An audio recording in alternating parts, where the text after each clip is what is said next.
जुए का खेल और द्रौपदी की पुकार। जब धर्म की परीक्षा होती है तब ईश्वर स्वयं देख रहे होते हैं कौन गिरता है और कौन उठता है। जुए का निमंत्रण। हस्तिनापुर की सभा में एक प्रस्ताव आया। राजा युधिष्ठिर को राजमहल में आमंत्रित किया जाए एक मैत्रीपूर्ण जुए के खेल के लिए। दुर्योधन और शकुनी के चेहरे पर मुस्कान थी, क्योंकि उन्हें पता था युधिष्ठिर धर्म से बंधे हैं, वे निमंत्रण अस्वीकार नहीं करेंगे। विदुर ने उन्हें चेताया, धर्मराज, ये खेल मैत्री का नहीं, छल का है। पर युधिष्ठिर बोले, मैं जानता हूं विदुर, परंतु राजधर्म कहता है जब आमंत्रण राजा के दरबार से मिले उसे अस्वीकार करना अधर्म है। और इस प्रकार धर्मराज उस सभा में पहुंचे जहां खेल नहीं, नियति तय होने वाली थी। छल की बिसात सभा में शकुनी पासे लेकर बैठा। वह बोला, राजन, पासे तो निर्जीव हैं, परंतु इन्हें चलाने वाले के हाथों में भाग्य होता है। युधिष्ठिर ने सोचा, अगर मैं जीत गया तो ये मैत्री सिद्ध होगी। पर वे नहीं जानते थे शकुनी के पासे जादुई थे, जो जैसे ही फेंके जाते वही अंक आते जो वह चाहता था। एक के बाद एक बाजी लगी। राज्य, गहने, रथ, हाथी, सेना सब दांव पर चला गया। भीम, अर्जुन और नकुल सहदेव असहाय देखते रहे। युधिष्ठिर हारते जा रहे थे, लेकिन धर्मराज होने के नाते उन्होंने कहा, मैं कभी अधूरी बाजी नहीं छोड़ता। द्रौपदी को दांव पर लगाना। सभा में सन्नाटा छा गया जब युधिष्ठिर बोले, अब मैं अपनी पत्नी द्रौपदी को दांव पर लगाता हूं। सब चौंक उठे। भीष्म, द्रोणाचार्य, विदुर, सबने सिर झुका लिया। लेकिन शकुनी की मुस्कान और चौड़ी हो गई। पासा चला और द्रौपदी भी हार गई। दुर्योधन उछल पड़ा, अब द्रौपदी हमारी दासी है। द्रौपदी का चीरहरण। सभा में द्रौपदी को घसीट कर लाया गया। उसने कहा, मुझे बताइए, पहले क्या स्वयं को दांव पर लगाने वाला व्यक्ति अपने स्वत्व खोने के बाद किसी और को दांव पर लगा सकता है? पर सभा मौन रही। दुर्योधन ने दुशासन को आदेश दिया, लाओ, इसका चीर उतारो। दुशासन ने द्रौपदी की ओर बढ़कर उसका वस्त्र खींचना शुरू किया।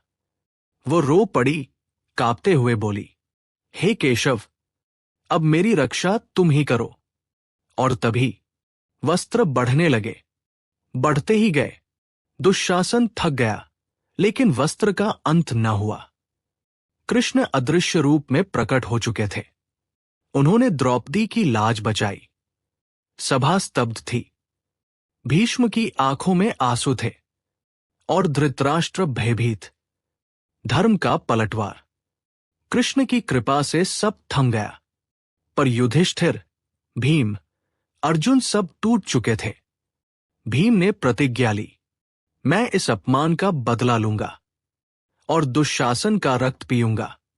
दुर्योधन ने फिर भी अहंकार से कहा, अब इन्हें एक और मौका दो, चलो दूसरा खेल खेले। अगर ये फिर हारे तो 13 वर्ष का वनवास करें। युधिष्ठिर ने सिर झुकाया और कहा, ठीक है, मैं धर्म की शपथ लेकर खेलूंगा। पासा चला और नियति ने फिर वही खेल खेला। पांडव फिर हार गए। वनवास की शुरुआत। पांडवों ने अपनी राजश्री उतारी। द्रौपदी ने आंसू पोंछे और सबने महल छोड़ दिया। धर्म की राह कठिन होती है, पर जो उस पर चलता है वही अंततः विजयी होता है। वन के अंधकार में भी पांडवों का आत्मबल नहीं टूटा। कृष्ण उनके साथ थे और इतिहास गवाह है, जब समय आया कुरुक्षेत्र की भूमि ने धर्म का न्याय किया।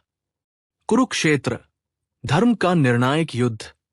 समय आ गया था जब सत्य और असत्य, धर्म और अधर्म आमने सामने खड़े थे। ये कोई साधारण युद्ध नहीं था, ये युगों का निर्णय था। युद्ध की घोषणा। द्रौपदी के चीरहरण के बाद पांडवों को वनवास मिला। 13 वर्षों तक उन्होंने कठिन तपस्या की। वनवास समाप्त होने पर वे शांतिपूर्वक राज्य लौटाना चाहते थे। युधिष्ठिर ने कहा, हम केवल 5 ग्राम चाहते हैं जहां हम शांतिपूर्वक रह सके। परंतु दुर्योधन ने अहंकार से उत्तर दिया, सुई की नोक के बराबर भी भूमि नहीं दूंगा। बस यहीं से युद्ध अवश्यंभावी हो गया। कृष्ण ने आखिरी प्रयास किया। वे शांति दूत बनकर हस्तिनापुर गए। सभा में उन्होंने कहा, युद्ध मत चाहो, क्योंकि युद्ध में सब हारते हैं, चाहे विजेता हो या पराजित। पर दुर्योधन ने अभिमान में कहा, मैं कृष्ण को भी बांध सकता हूं यदि वे मेरे मार्ग में आए।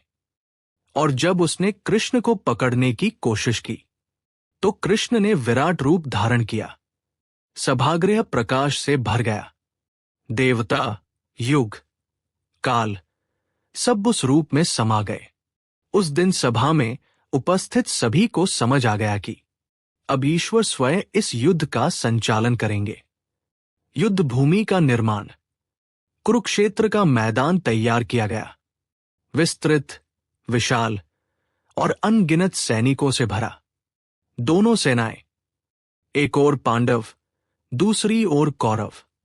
कौरवों की ओर भीष्म, द्रोणाचार्य, कृपाचार्य, कर्ण, शकुनी और अश्वत्थामा।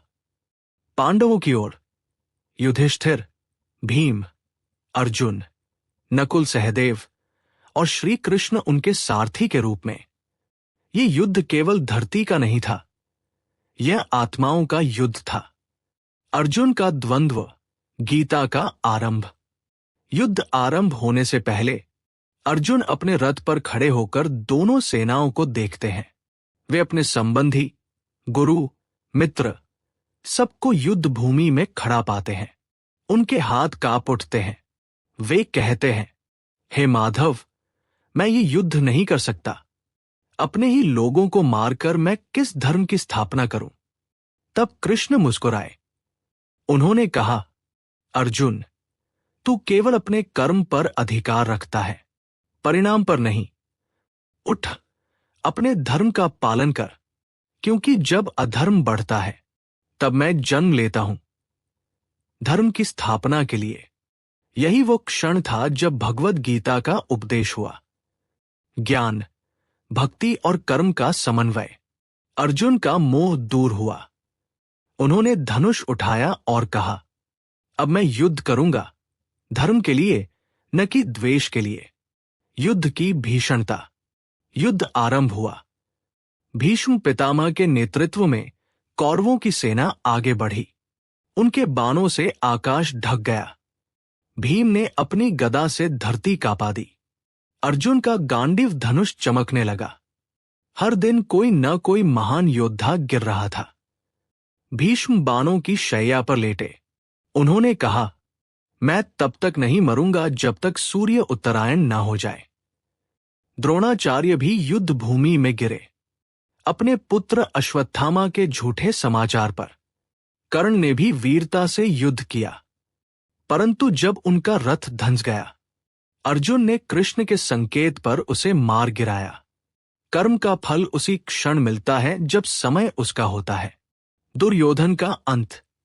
अब केवल दुर्योधन शेष था। वो भागकर झील में छिप गया। भीम ने उसे बाहर आने को कहा। दोनों के बीच गदायुद्ध हुआ। भीम ने जांघ पर वार किया, जो नियमों के विरुद्ध था, पर कृष्ण ने इशारा किया था। धर्म की रक्षा के लिए कभी कभी नियम तोड़ने पड़ते हैं। दुर्योधन गिर पड़ा। उसका अभिमान टूट गया।